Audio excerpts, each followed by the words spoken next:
بسم اللہ الرحمن الرحیم اللہم صلی علی محمد وعلی آل محمد کما صلیت علی ابراہیم وعلی آل ابراہیم انکا حمید مجید رب اشرح لی صدری ویسر لی امری واحلل عقدۃ من لسانی یفقہوا قولی۔ آج کا ہمارا موضوع ہے خطبہ۔ خطبہ کسے کہتے ہیں؟ خطبے کے کیا معنی ہیں؟ خطبہ کہتے ہیں کسی کو خطاب کرنا، کسی کو اپنی بات سمجھانا، کسی کو یہ بتانا کہ میں کیا کہہ رہا ہوں۔ ہمارے معاشرے میں 4 جگہ خطبہ دینے کا رواج ہے۔ ایک جمعے کے دن جمعے کی نماز میں، دوسرے عید کی نماز میں، تیسرے بقرعید کی نماز میں، چوتھے نکاح کے وقت۔ ہمارے سوسائٹی کے اندر 4 جگہ خطبہ دیا جاتا ہے، اور کتنی اچھی بات ہے کہ ہم لوگوں کو سمجھاتے ہیں کہ آج کے وقت میں کس چیز کی ضرورت ہے، ہمیں کیا کرنا چاہیے اور کیا نہیں کرنا چاہیے، کس چیز سے ہمیں رکنا ہے اور ہماری پلاننگ کیا ہے۔ یہ ایک بہترین کمیونیکیشن سسٹم تھا نبی کے ٹائم میں، جبکہ دوسرا کوئی بھی کمیونیکیشن سسٹم نہیں تھا۔ لیکن افسوس کی بات ہے کہ ہمارے معاشرے میں خطبہ عربی زبان میں دیا جاتا ہے، جبکہ عربی زبان ہم نہیں جانتے۔ جو خطبہ دے رہا ہے وہ یہ بھی نہیں جانتا کہ میں کہہ کیا رہا ہوں، اور جو خطبہ سن رہے ہیں وہ یہ نہیں جانتے کہ ہمیں کہا کیا جا رہا ہے۔ اسی وجہ سے جو ایک دوسرے کے ساتھ تعلق ہونا چاہیے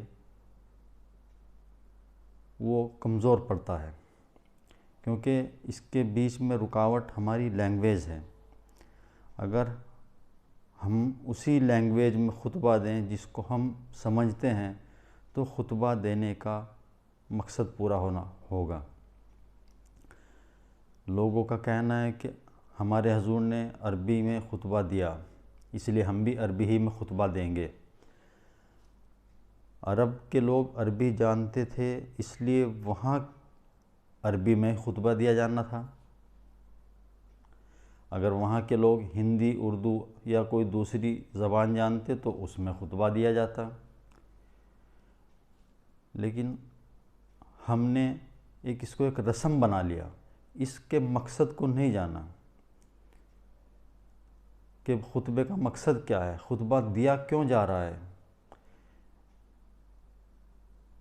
اگر ہم عربی ہی میں خطبہ دیتے ہیں تو کم سے کم ہمیں اتنا تو ہونا ہی چاہیے کہ اس کا اردو میں ٹرانسلیٹ کر دیا جائے۔ جس زبان کو بھی انسان سمجھتا ہو اسے اس کی زبان میں اس کو سمجھایا جائے کہ آج جمعے کا دن ہے، اور جمعے کے دن سے ہمارے اگلے جمعے تک یہ پلاننگ ہے، اور جو ہم نے پچھلے ہفتے خطبہ دیا تھا اور آج کے دن جو ایک ہفتے میں ہم نے کیا، اس میں ہم نے اپنے کام میں کتنا پروگریس کیا، کتنی ہم نے اس میں اپنے اندر چینجنگ کی، جس وجہ سے خطبہ دیا گیا تھا اس کا کتنا معاشرے کے اوپر اثر ہوا، اس میں لوگوں نے کیا چیز کو چھوڑا، کس کام کو کیا، یہ پورے ہفتے کی ایک پلاننگ ہوتی تھی۔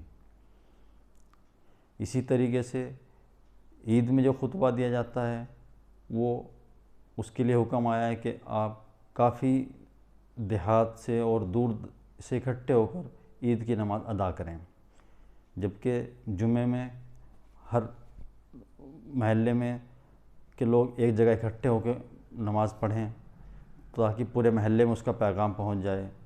عید کی نماز میں کافی لمبا ایریا، کافی لمبا علاقے کے لوگ آئیں دور دور سے، اور وہ ایک جگہ اکٹھے ہوں، ان کو عید کی نماز اکٹھی پڑھنی چاہیے تاکہ ان پورے دیہات میں ان کا پیغام پہنچ جائے کہ ہمیں ایک سال کی ہماری پلاننگ یہ ہے، ہمیں ان برائیوں کو چھوڑنا ہے، ہمارے معاشرے کے اندر اس چیز کی ضرورت ہے، یہ چیز ہمیں اب آگے لاگو کرنی ہے، اور جو ہم نے پچھلے سال کیا تھا اس میں ہمیں کیا فائدہ پہنچا، کیا نقصان پہنچا۔ اسی کمیونیکیشن سسٹم کو ایک سال کے لیے حج میں رکھا گیا۔ یہ ایک کمیونیکیشن سسٹم تھا اس ٹائم کا، لیکن افسوس کی بات یہ ہے کہ ہم اس کمیونیکیشن سسٹم کو پوری طریقے سے نہیں سمجھ رہے۔ نکاح کے وقت میں جو خطبہ دیا جاتا ہے اس میں بھی قرآن مجید کی 3 آیتیں پڑھی جاتی ہیں، جن کا ترجمہ بھی یہ ہے کہ آپس میں جب تم ایک دوسرے سے رشتہ کرو، کسی بات کو مت چھپاؤ، صاف ستھری بات آپس میں کیا کرو، تاکہ تمہارے اندر کوئی نہ اتفاقی پیدا نہ ہو۔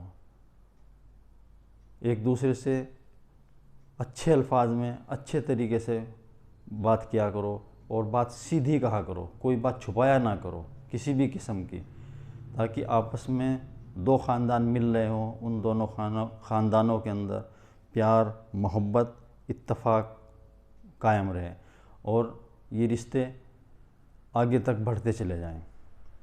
لیکن افسوس کی بات اس میں بھی یہی ہے کہ وہاں بھی خطبہ دینے والا نہیں جانتا کہ اس نے خطبے میں کہا کیا ہے۔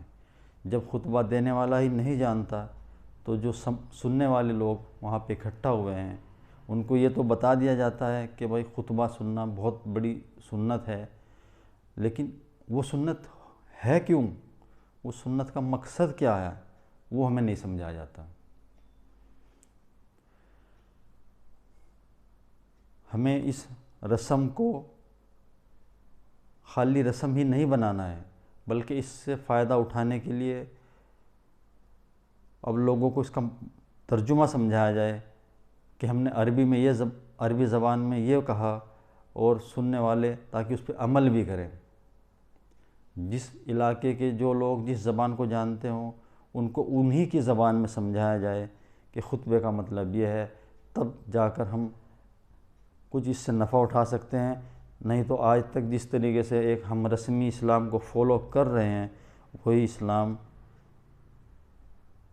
ہم رسم پہ ہی آ کے ٹھہر گئے، جبکہ اسلام ایک ماڈرن مذہب ہے۔